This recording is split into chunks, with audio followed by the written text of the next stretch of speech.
हाँ प्रशांत sir, page number कितना था? PPT number?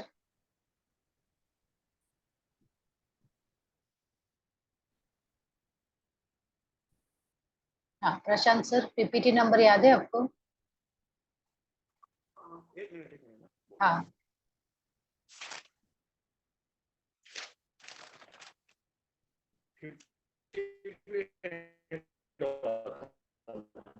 Sir chat box में डाल दो ना, आपकी आवाज नहीं सुनाई दे रही है, चैट बॉक्स में डाल दो आप।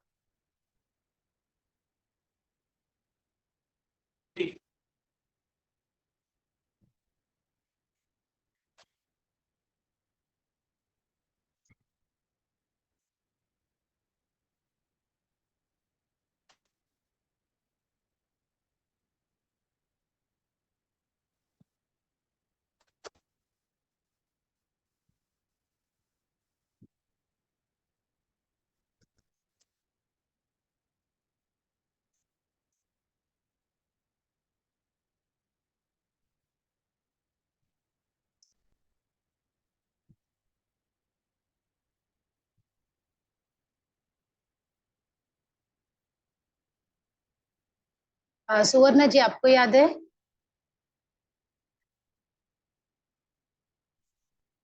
मुझे जितना याद है हमने हेलो। स्टार्ट किया। हाँ। 22 था शायद मैडम। नहीं, वो हो गया था सब, हम लोग इधर डायबिटीज वाला कर रहे थे। नहीं आ रहा। यस। ठीक है। हाँ ये भी किया था ना, फास्टिंग डायबिटीज को, डायबिटीज वाला ही हमारा टॉपिक चल रहा था कि डायबिटीज को डायग्नोसिस कैसे करेंगे। ठीक है। हाँ। तो यहाँ पे डायबिटीज के साइंस कैसे, सिम्टम्स कैसे आते हैं, आपको कैसे पता चलेगा डायबिटीज हुआ है कि नहीं हुआ है ना? तो वो ये सब सिम्टम्स हमने लास्ट टाइम किया था। और डायबिटीज चेक कैसे करते हैं, डायग्नोसिस कैसे करते हैं उसका।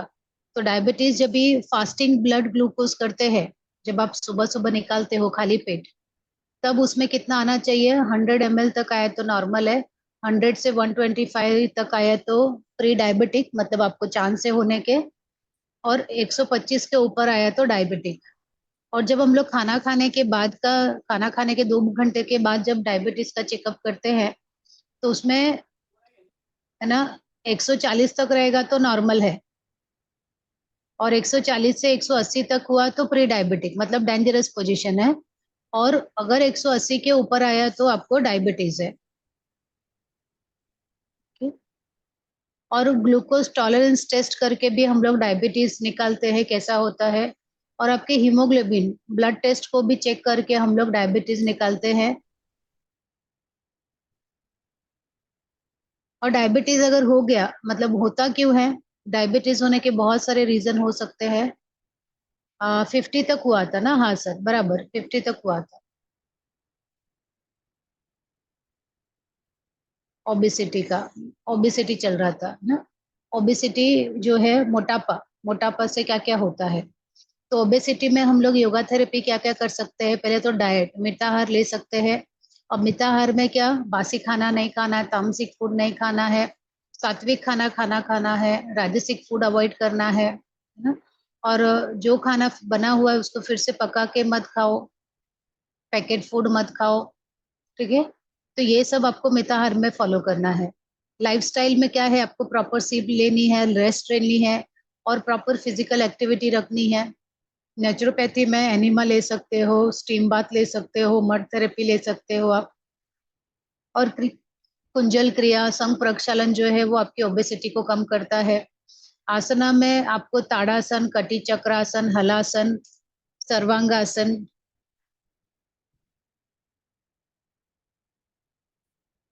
सर्वांगासन है ना। उल्टे आसन हम ज्यादा कर सकते हैं, शीर्षासन। क्योंकि उल्टे आसन करने से क्या होता है, हमारा मेटाबॉलिज्म रेट बढ़ता है, खाना पचाने की क्षमता बढ़ती है, उसकी वजह से ये अच्छा है। और सूर्य नमस्कार कर सकते हैं, भस्त्रिका, सूर्यभेदन, अग्निसार क्रिया बहुत इफेक्टिव है। सूक्ष्म व्यायाम, स्थूल व्यायाम बहुत इफेक्टिव है इसके लिए। नाउ गैस्ट्रो इंटेस्टाइनल डिसऑर्डर, अभी आपके पेट में जो इंटेस्टाइन है, आपका जो बड़ी आंत है, छोटी आंत है, उसमें जो जो प्रॉब्लम होती है वो क्या है, गैस्ट्रिक हो सकता है, आपको इंडाइजेशन, अपचन हो सकता है, गैस की समस्या हो सकती है, अल्सर हो सकता है ना, कॉन्स्टिपेशन हो सकता है कि मोशन ठीक से नहीं आता, डायरिया हो सकता है कि ज्यादा मोशन आता है, और इरिटेबल बॉवल सिंड्रोम मतलब कि मोशन बहुत ज्यादा आता है, या कोलाइटिस हो सकता है, पाइल्स हो सकता है। ये सारे के सारे सिम्टम्स है कि अगर आपके आंत में समस्या आ गई तो ये सब प्रॉब्लम आपको हो सकते हैं। अभी गैस्ट्रिटिस में क्या होगा, it is the inflammation of the lining of the stomach. आपका जो पेट है, पेट की जो अंदर की मसल है ना, लाइन है, उसमें सूजन आ जाती है या लाल हो जाता है वो। क्यों हो जाता है? हाइपर एसिडिटी, आपको एसिडिटी की समस्या ज्यादा हो गई, या तनाव ज्यादा हो गया, या आपको इरेगुलर डाइटरी हैबिट्स, जो खाना आपको नहीं खाना है ना, वो खाना आप खा रहे हो, जंक फूड ज्यादा खा रहे हो, और कोल्ड ड्रिंक ज्यादा पी रहे हो, या ऐसे मसालेदार तीखे खाना ज्यादा खा रहे हो, या ऐसी भारी हैवी दवाइयाँ ले रहे हो, हैवी डोज ले रहे हो, या है ना तंबाकू खा रहे हो, या अल्कोहल यूज कर रहे हो, उसकी वजह से भी आपको ये गैस्ट्रिक की समस्या हो सकती है। अगर आपको एसिड रिफ्लक्स, आपको कैसे पता चलेगा कि मुझे गैस हुआ है कि नहीं, गैस्ट्रिक की समस्या है कि नहीं है? अगर आपको बार बार एसिड की समस्या हो रही है ना, आपके जो पित्त है वो बार बार ऊपर आ रहा है, चेस्ट के पास है ना, आपको बहुत ज्यादा बर्न हो रहा है या जल रहा है, डकार बहुत ज्यादा आ रही है, वोमिटिंग जैसा हो रहा है, उल्टी जैसा हो रहा है, सूखी खांसी आ रही है, तो समझ जाओ कि आपको गैस की समस्या है। और अगर आप इसका ट्रीटमेंट बहुत, इसका इलाज भी बहुत जल्दी हो जाता है, आपके खान पान में थोड़ा बदलाव करके आप इसको ठीक कर सकते हो। और गैस्ट्रो इसोफेगल रिफ्लक्स डिजीज ना, ऑल्सो नोन है डिस्पेप्सिया और इंडाइजेशन, अपचन, अपचन जिसको बोलते हैं। अपचन कब हो जाता है? आपको discomfort in the upper abdomen, आपका जो पेट है उसका जो ऊपरी हिस्सा है ना, वहां पे आपको कुछ तो ऐसा लगता है कि ठीक नहीं है, आपके चेस्ट में बर्पिंग आने लगता है ना, आपको बार बार डकार आती है, हार्ट बर्न होने लगता है, हृदय के पास आपको बहुत जलन होती है अंदर, एसिड बहुत बढ़ जाता है, आपको खट्टी डकार आने लगती है ना, थ्रोट में आपको बर्निंग सेंसेशन जैसा लगने लगता है। तो उससे आपको पता चल जाना चाहिए कि यहाँ पे मुझे है ना इंडाइजेशन, अपचन की समस्या हो गई है।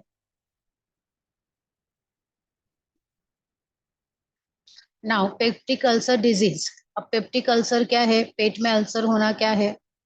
क्या है? Group of chronic disorders. इससे क्या हो जाता है, अगर आपको अल्सर एक बार आ गया ना, तो आपको बहुत सारी दूसरी समस्याएं भी आ सकती है। ओके, इसमें क्या होता है कि आपका जो पेट है ना, उसके पेट की लाइन में है ना, छोटे छोटे है ना, जो डिओडिनम है स्टमक का, आते जो है ना आपके आंतों में, जो लाइनिंग, ब्रेक इन लाइनिंग, उसमें छोटे छोटे अल्सर जैसे आ जाते हैं, है ना, लाइनिंग लाइनिंग आ जाती है। क्यों आ जाती है? उसमें बैक्टीरिया आ सकता है, किसी ड्रग की वजह से, दवाई की वजह से, स्मोकिंग ज्यादा, अल्कोहल ज्यादा, उसकी वजह से आ सकता है। और इसके सिम्टम्स क्या रहेंगे? नौशिया आएगा, आपको ऐसा लगेगा कि अरे ठीक नहीं लग रहा है, चक्कर आ रहा है, या वोमिटिंग जैसा लग रहा है ना, या पेट में दर्द हो रहा है, या पेट के अंदर ब्लीडिंग जैसा लग रहा है। ओके, या अल्सर जैसा हो रहा है कि अब है ना पेट में बहुत जलन हो रही है, इन्फेक्शन से पेट में जलन होती है, या आपके एब्डोमिनल कैविटी में आपको जलन जैसा, इन्फेक्शन जैसा हो जाता है। और इसमें दो टाइप का है, डिओडेनल और स्टमक का। डिओडेनल मतलब रिलीफ आफ्टर फूड इनटेक, और एंटासिड। डिओडेनल मतलब जब आंत में अगर ये अल्सर हो जाता है ना, तो अगर आप खाना नहीं खाओगे तो उतना देर आराम रहेगा।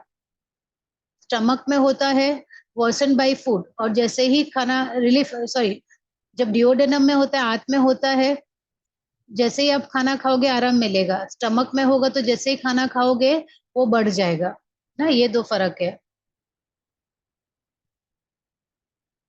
अभी देखो, एक हेल्दी है ना, आपका स्टमक है, और एक पेप्टिक अल्सर वाला, तो इस तरह से उसमें अल्सर आ जाते हैं। एक्सरे में देखोगे ना तो ऐसा दिखाई देगा आपको, या इंडोस्कोपी में भी इस तरह से दिखाई देगा आपको। अभी कॉन्स्टिपेशन, कॉन्स्टिपेशन क्या है? Means incomplete evacuation of the bowels और passing of the hard stool. अगर आपको बहुत कठिन मोशन हो रहा है ना, बहुत हार्ड मोशन हो रहा है, या मोशन होने में डिफिकल्टी आती है, या टाइम पे मोशन नहीं होता है सुबह उठने के आधे घंटे के अंदर, तो आपको कॉन्स्टिपेशन है। और ये उसका कॉज क्या है, उसका कारण क्या है? लाइफस्टाइल, है ना। बहुत देर सिटिंग जॉब करते हैं, बैठे बैठे काम करते हैं, एक्सरसाइज नहीं करते हैं, ठीक से खाना नहीं खाते हैं, है ना।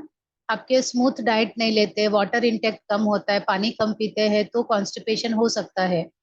अभी इसको ठीक करने के लिए खाना खाने के तुरंत बाद वज्रासन करेंगे ना, तो भी हमारा डाइजेशन सुधर जाता है। और डाइट में अगर आपको लेना है तो ज्यादा फाइबरस फूड खाना है, पानी ज्यादा पीना है। और इसको ठीक करने के लिए अग्निसार क्रिया, लघु संप्रक्षालन, है ना, मूल शोधन, बस्ती क्रिया, सूर्य नमस्कार, ये सब प्रैक्टिसेस आप कर सकते हो, पवन मुक्तासन। अभी डायरिया, डायरिया मतलब ज्यादा मोशन हो जाना, पासिंग ऑफ लूज और मोर फ्रीक्वेंट स्टूल। आप बार बार मोशन करते हो या लूज मोशन होता है तो उसको डायरिया बोलते हैं, है ना। 1 2 3, एक दिन में 1 से 3 बार जाना ठीक है, लेकिन अगर उससे ज्यादा बार हुआ तो होगा। डाइट, हाइड्रेशन, अब इसको ठीक करने के लिए आप क्या कर सकते हो, आपके बॉडी के अंदर अच्छा डाइट ले सकते हो, बॉडी को ज्यादा पानी पियो, ताकि जो मोशन के थ्रू ज्यादा निकल रहा है आपको बॉडी को अच्छे से कंजर्व करके रखे। If not may need in investigation, अगर आपको ज्यादा डिहाइड्रेशन जैसा हो रहा है तो आपको डॉक्टर के पास जाना पड़ेगा। और ये डायरिया बैक्टीरिया की वजह से भी होता है, वायरल की वजह से भी होता है, इरिटेटिंग बॉवेल सिंड्रोम की वजह से भी होता है, इसका कोई भी कारण हो सकता है। नाउ इरिटेबल बॉवेल सिंड्रोम क्या है? पेन एंड क्रैम्पिंग की फैक्टर इन द डायग्नोसिस। आपके पेट में या तो दर्द होगा, या तो क्रैम्प आएगा, या तो डायरिया हो जाएगा, या कॉन्स्टिपेशन हो जाएगा, या ऑल्टरनेटिंग कॉन्स्टिपेशन एंड डायरिया, मतलब आज डायरिया हो गया, मोशन आया ही नहीं, सॉरी आज मोशन ज्यादा आ गया, कल मोशन आया ही नहीं, कॉन्स्टिपेशन हो गया। ऐसे हो गया तो भी मतलब कि मोशन ठीक से होता ही नहीं, कुछ ना कुछ उसके साथ रोज समस्या आती है। किसी दिन गैस हो गया, किसी दिन पेट बहुत फूल गया, ब्लोटिंग हो गया, किसी दिन जो खाया पचा ही नहीं, किसी दिन चक्कर आने लगा, नींद नहीं आ रही है। तो ये सब क्या होता है? इरिटेबल बॉवेल सिंड्रोम, मतलब मोशन के साथ कुछ तो समस्या है। नाउ हेमोरॉइड्स, पाइल्स जिसको बोलते हैं, है ना। पाइल्स मतलब क्या? आपका effect of long term constipation, अगर बहुत दिनों तक आपको कॉन्स्टिपेशन है तो आपको पाइल्स की समस्या हो सकती है। और पाइल्स की समस्या होती है तो क्या होता है? आपको वो एरिया में गुदाद्वार में पेन होता है, ब्लीडिंग होती है, और या वहां पे म्यूकस का, है ना, डिस्चार्ज ज्यादा हो जाता है इन्फेक्शन के टाइम पे। और ये आपके जो वेन्स है, नस है, अंदर का मसल है, वो बाहर निकल जाता है। अगर आपको पाइल्स ठीक करना है तो वज्रासन, पवन मुक्तासन, पश्चिमोत्तानासन, सर्वांगासन, विपरीत करणी आसन, शशांक आसन, ये सब आसन कर सकते हो। नाड़ी शोधन प्राणायाम कर सकते हो, मूल शोधन कर सकते हो, लघु संग प्रक्षालन कर सकते हो, और मूल बंध कर सकते हो, मूल बंध, रिलैक्सेशन कर सकते हो। ये सब प्रैक्टिसेस क्या करेगी? आपको पाइल से छुटकारा दिलाएगी। नाउ न्यूरोलॉजिकल डिसऑर्डर, अभी आपके ब्रेन से संबंधित जो डिसऑर्डर है वो, उसमें माइग्रेन है, टेंशन है, हेडेक है। अभी माइग्रेन क्या होता है? रिकरेंट हेडेक, बार बार हेडेक होना, that is migraine. Usually affecting half sides of the head, ज्यादातर वो आधा सिर में ही दर्द होगा। पल्सेटिंग इन नेचर, है ना, ये ऐसे स्पंदन की तरह दर्द होगा। Associated with nausea, emetic and sensitivity of light, sound and smell. और इसके साथ साथ आपको उल्टी जैसा लगेगा, या ऐसा लगेगा कि आग के सामने रोशनी नहीं आनी चाहिए, साउंड बहुत जोर की आवाज अच्छी नहीं लगेगी, कोई स्मेल अच्छी नहीं लगेगी। इंक्रीज विथ फिजिकल एक्टिविटी, और इसमें क्या होता है कि अगर फिजिकल एक्टिविटी ज्यादा किया तो तभी भी माइग्रेन आता है। एंड प्रायर और ऑफ विजुअल डिस्टर्बेंस, और अगर आपको पहले से कुछ आंखों के से संबंधित डिस्टर्बेंस है तो और ज्यादा समस्या आपको हो सकती है। माइग्रेन क्यों होता है? जेनेटिक भी होता है, मतलब आपके पेरेंट्स से या आपके, है ना, ग्रेट पेरेंट्स से हुआ था तो भी आपको हो सकता है, या आपके अंदर हार्मोन डिस्टर्बेंस की वजह से होता है। अगर इसको ठीक करना है तो रिलैक्सेशन प्रैक्टिसेस ज्यादा दे सकते हो। आसन which improves blood supply to the brain, like inverted posture, तो जो पोस्चर हमारे सिर की तरफ ब्लड सर्कुलेशन ज्यादा बढ़ाते हैं, वो सब कर सकते हो, जैसे हलासन है ना, सर्वांगासन है, शशांक आसन है।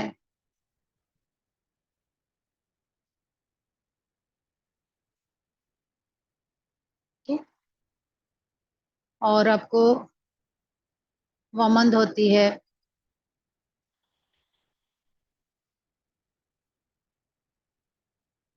ठीक है, ये सब प्रैक्टिसेस बहुत अच्छी है माइग्रेन के लिए।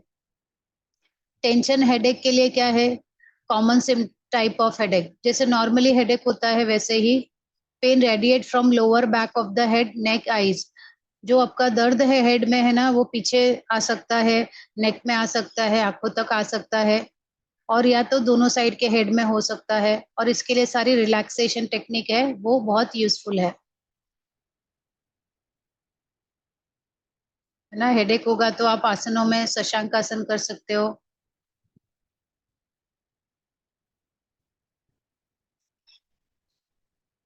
है ना। अनुलोम विलोम प्राणायाम कर सकते हो, या भ्रामरी प्राणायाम कर सकते हो। हाँ, योग निद्रा कर सकते हो। ठीक है, ये सब यूजफुल है। Now joint pain arthritis, progressive wearing out of joint cartilage. Arthritis ना, अस्थि के रोग, आपके हड्डियों के रोग, जो आपके जॉइंट है वहां पे प्रॉब्लम आ जाती है, और एक बहुत बड़ी समस्या है। ऑर्थो का मतलब होता है जॉइंट, इटिस का मतलब होता है इन्फ्लेमेशन। आपके जितने हाथों के पैरों के जोड़ हैं वहां पे कुछ सूजन आ जाती है। Health of joint, functional integrity of cartilage, strength of surrounding muscles, ligaments, capsule, adequate synovial fluid consistency. तो इसमें क्या हो जाता है कि आपके जो बोन्स है ना, बोन्स में ही एक जॉइंट दूसरे जॉइंट्स को इस तरह से खाने लगते हैं जैसे। ठीक है? कभी फ्लूइड भी कम हो जाता है जितना होना चाहिए, या कभी कभी क्या होता है कि वो बोन जो है एक दूसरे को खाने लगते हैं, फॉरेन बॉडी समझ के, उनको समझ नहीं आता है कि क्या है। ठीक है। अब इसमें अर्थराइटिस में ही बहुत सारे 100 के प्रकार होंगे, 100 से ज्यादा प्रकार होंगे अर्थराइटिस में, लेकिन जो सबसे कॉमन वाला है वो ऑस्टियो अर्थराइटिस है ना। जी, डिजेनरेटिव डिसऑर्डर, मतलब कि ये क्या है कि आपके ही बोन को खाना। So weight bearing joints like knee, hips commonly affected. और इसमें क्या होता है कि आपके घुटनों के, हिप्स के, है ना, ऐसे जो जोड़ है वो ज्यादा अफेक्ट होते हैं, इससे ज्यादा उनको परेशानी होती है। इसमें क्या होता है, आपको पेन होता है, क्रिपिटेशन होता है, मूवमेंट में, है ना, ज्यादा पैर को, हाथ को हिला नहीं सकते, ऊपर नीचे चढ़ने में तकलीफ होती है, और सुबह सुबह तो इतना बॉडी स्टिफ हो जाता है कि उठने में भी तकलीफ होती है। ठीक। और कॉमनली इट इज यूनिलैटरल, है ना। यूनिलैटरल मतलब क्या कि आपको कभी होगा, कभी थोड़ा कम हो जाएगा, पर कभी बहुत ज्यादा भी हो जाएगा, सीजन के हिसाब से भी होता है वो आपको।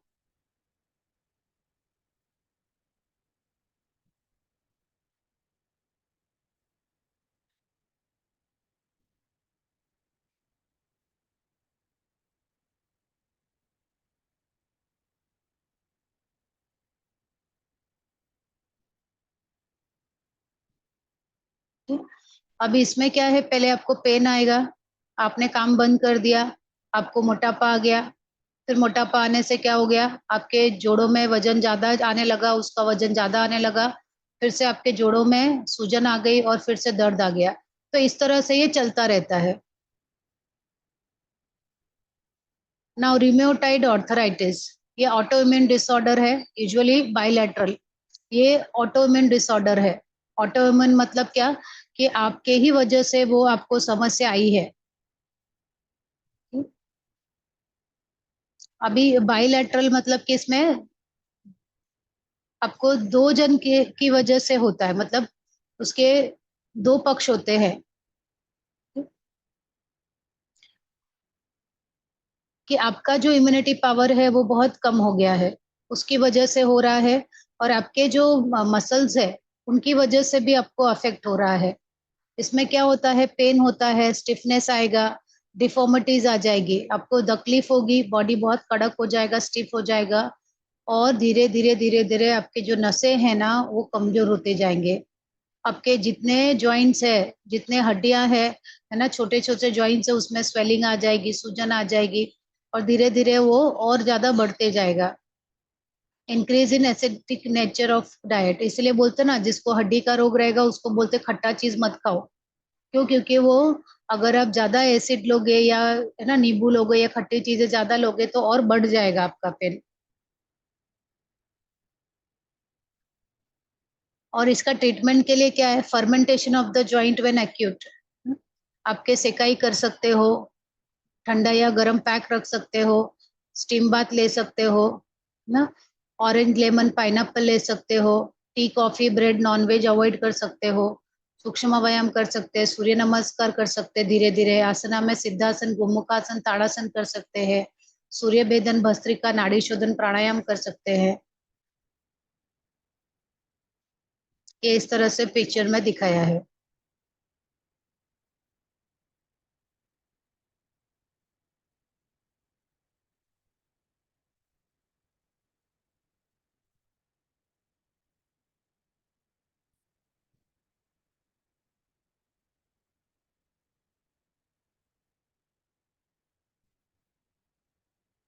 ठीक।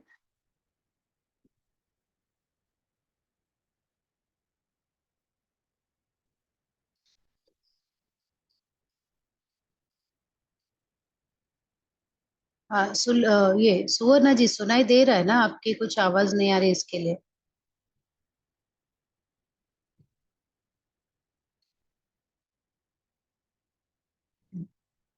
अभी हमारा लास्ट का है विमेन्स प्रॉब्लम का। विमेन्स प्रॉब्लम में PMS, pre menstrual syndrome. Pre menstrual syndrome मतलब आपका पीरियड आने के पहले। साइकोलॉजिकल सिम्टम्स में है डिप्रेशन, एंजाइटी, है ना, इरिटेबिलिटी। आपको जब पीरियड आने वाला रहता है उसके पहले क्या आता है? डिप्रेशन आ जाता है, दुखी हो जाता है मन, एंजाइटी आता है बहुत, और इरिटेशन भी हो जाता है, और पेट में सूजन भी आ जाती है, ऐसा लगता है पेट फूल रहा है ना, हाथ पैर की उंगलियां सूज जाती है, पैर सूज जाते हैं, या पिंपल्स आ जाते हैं, हेडेक होने लगता है, चक्कर आने लगता है, ऐसा लगता है बेहोश हो जाएंगे, बीपी लो हो जाता है, मसल में स्पाजम आ जाता है, क्रैम्प आने लगता है ना, या सेक्स ड्राइव बढ़ जाता है, और पाचन या तो बहुत कम हो जाएगा या ज्यादा हो जाएगा, और हॉट फ्लैशेस आने लगते हैं, बहुत गर्मी जैसा लगने लगता है। ये पीरियड आने के पहले का सिम्टम है। अब उसमें क्या है? एमेनोरिया। एमेनोरिया मतलब क्या? Absent period more than 3 months. Amenorrhoea मतलब जिसको पीरियड नहीं आता, आने में तकलीफ है, उसको एमेनोरिया बोलते हैं। अमेनोरिया, आया ही नहीं। इसमें प्राइमरी क्या है? Menstruation does not begin at puberty. जब अभी आजकल प्यूबर्टी मतलब पीरियड आने का जो समय है, पहले 13-14 साल होता था, लेकिन अभी तो 11-12 साल में भी पीरियड आ जाता है। तो अगर फिर भी 13-14 साल तक पीरियड नहीं आया, तो एक तो उसको प्राइमरी अमेनोरिया बोलते हैं। सेकेंडरी अमेनोरिया मतलब normal and regular menstrual period becomes increasingly abnormal, irregular और एब्सेंट। सेकेंडरी में क्या है कि इरेगुलर पीरियड आने लगता है, या तो टाइम पे आएगा ही नहीं, आएगा तो बहुत ज्यादा आएगा, है ना, या आएगा ही नहीं टाइम पे। इसका रीजन क्या है? ओवुलेशन एबनॉर्मेलिटी, है ना, कि आपका जो ओवुलेशन है नेचुरल है उसमें कुछ एबनॉर्मल है, या पैदा होने के साथ ही आपके अंदर कुछ डिफेक्ट आया था, या अभी बाद में आपको कुछ एबनॉर्मलिटी हो गई, या कोई मेडिकल प्रॉब्लम है आपको, या आपको मोटापा है, या बहुत ज्यादा एक्सरसाइज करते हो या तो बिल्कुल नहीं करते, या आपको कोई थायराइड की समस्या है, इन सब की वजह से भी एमेनोरिया हो सकता है। अब नाउ डिसएमेनोरिया। इसमें क्या है? पीरियड आता है लेकिन बहुत ज्यादा पेन होता है, पेनफुल पीरियड, है ना, क्रैम्प बहुत ज्यादा आता है, और पीरियड में बहुत पेन होता है, और जब पीरियड चलता रहता है उस समय भी बहुत पेन होता है, और पीरियड हैवी होता है तो उसमें और ज्यादा पेन बढ़ जाता है। इसमें प्राइमरी और सेकेंडरी दो है। प्राइमरी में मतलब कोई उसका रीजन नहीं है, ऐसे ही पेन आएगा। सेकेंडरी में कभी कभी क्या होता है कि यूटेरस की आपकी जो लाइन है, गर्भाशय की जो लाइन है ना, उसमें वो मोटा हो जाता है, थिकनेस आ जाती है उसमें, मतलब सूजन आ जाती है, गर्भाशय की लाइन में सूजन आ जाती है, या तो वो सिस्ट आ जाता है, गर्भाशय में सिस्ट आ जाता है, छोटे छोटे दाने आ जाते हैं, उसकी वजह से भी ये हो सकता है, जिसको हम पीसीओडी बोलते हैं। ओके। और इसको ठीक कैसे कर सकते हैं, या तो डॉक्टर के पास जाके मेडिकल ट्रीटमेंट लेके, या तो योगा में कर सकते हैं। लेकिन योगा में एक बार हो गया तो ठीक होने में टाइम लगता है। अगर आपको करना है तो फिर आपको पंचकोशा के लेवल पे काम करना होगा। पंचकोशा लेवल पे मतलब आपको आसन प्राणायाम सब करना होगा, है ना। आसन भी करना होगा, प्राणायाम भी करना होगा, षटक्रिया भी करनी होगी, ठीक है, और प्रत्याहार भी करना होगा। प्रत्याहार, मेडिटेशन।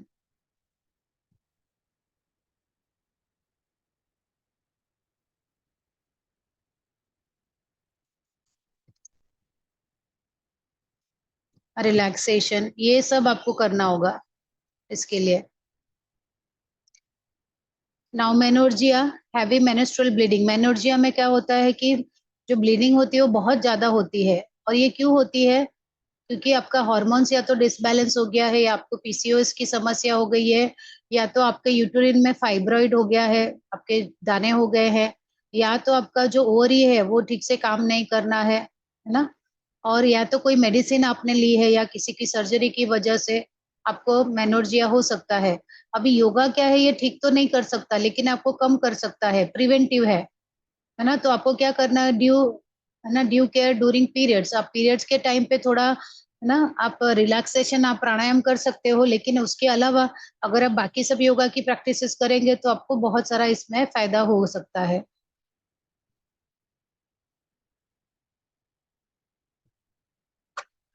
नाउ पीसीओसी, पीसीओएस और पीसीओडी, है ना, पॉलीसिस्ट ओवरी सिंड्रोम और disease. 15% women of reproductive age, जो महिलाएं, है ना, जिनका पीरियड आना चालू हो जाता है, उसमें से 15% महिलाएं हैं जिनको ये समस्या आती है।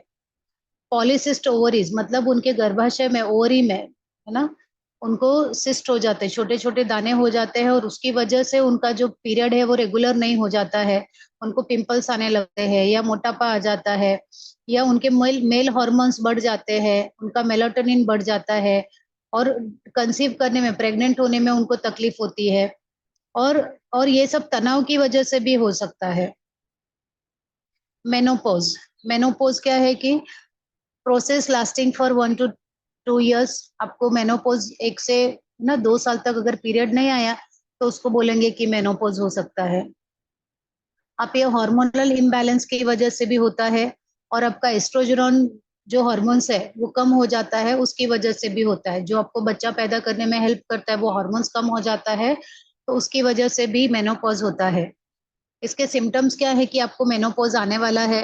पहले तो रात को बहुत पसीना आएगा, और बहुत इरिटेशन जैसा लगता है, बहुत हॉट लगेगा, गर्मी लगेगी, ऐसा लगेगा अंदर जल रहा है बॉडी। मूड चेंज फटाफट होगा, कभी खुश है कभी बहुत दुखी है, या और आपको बार बार यूरिन का इन्फेक्शन आपको बार बार हो जाएगा।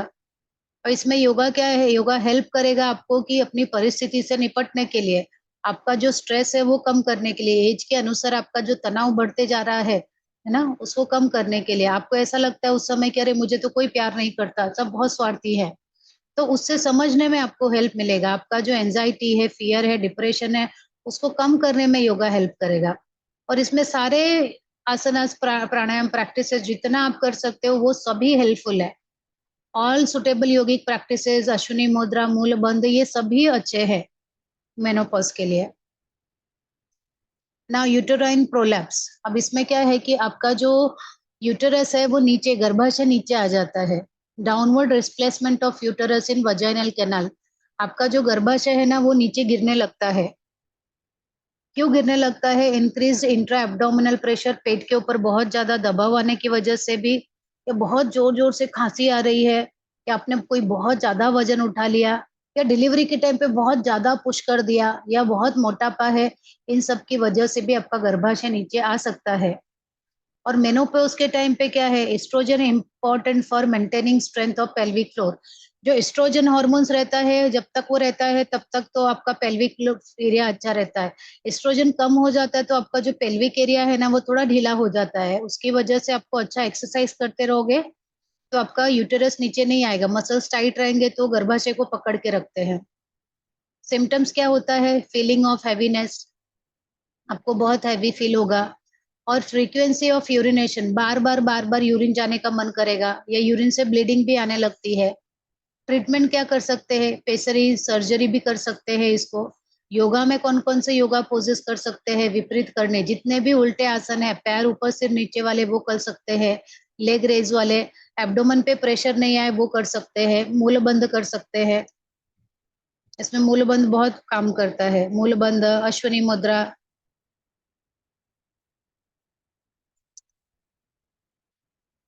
ठीक है, ये सब प्रैक्टिसेस बहुत अच्छी है इसमें। ना urinary incontinence, weakness of muscles particularly pelvic floor, menopause more common in the ladies. अब इसमें क्या है कि आपके जो मसल्स है, पेल्विक एरिया के जो मसल्स है ना, वो बहुत लूज हो जाते हैं, और जैसे मेनोपॉज में हो सकता है, और ज्यादातर लेडीज में होता है। आप देखो लेडीज लोग है ना, अष्टांग नमस्कार करने जाते हैं तो ठीक से कर नहीं पाते। क्यों? क्योंकि ज्यादातर लेडीज का जो पेल्विक एरिया है वो बहुत ही ज्यादा ढीला रहता है, मसल के वहां के वीक रहते हैं। और इसको ठीक करने के लिए अश्विनी मुद्रा कर सकते हो, है ना, विपरीत करती करते समय अश्विनी मुद्रा कर सकते हो, मूलबंध लगा सकते हो, और नॉर्मल जितने योगा प्रैक्टिसेस है वो करके भी आप ये समस्या को ठीक कर सकते हो। तो इसका कंक्लूजन क्या निकला? Yoga therapy works holistically taking into consideration all the aspect of human being. Yoga जो प्रैक्टिसेस है, योगा जो थेरेपी है, वो ओवरऑल क्या करता है? हमारे बीमारी को कम करता है और हमें अच्छा जीवन जीने के लिए प्रेरित करता है। Hence, for yoga therapy to be effective, therapist and the patient should take into consideration for 4 dimension। और योगा थेरेपी अगर हमें करना है तो हमें योगा के जो चारों क्षेत्र है उन सभी पे काम करना होगा। वो कौन सा है? देह धारणा। देह धारणा मतलब हमारे अन्नमय शरीर के ऊपर काम करना, अच्छा डाइट लेना, आसन करना, षटक्रिया करना। देह धारणा में षटक्रिया भी कर सकते हैं, क्रिया। ओके। प्राण धारणा में प्राणायाम कर सकते हैं, ब्रीदिंग प्रैक्टिसेस।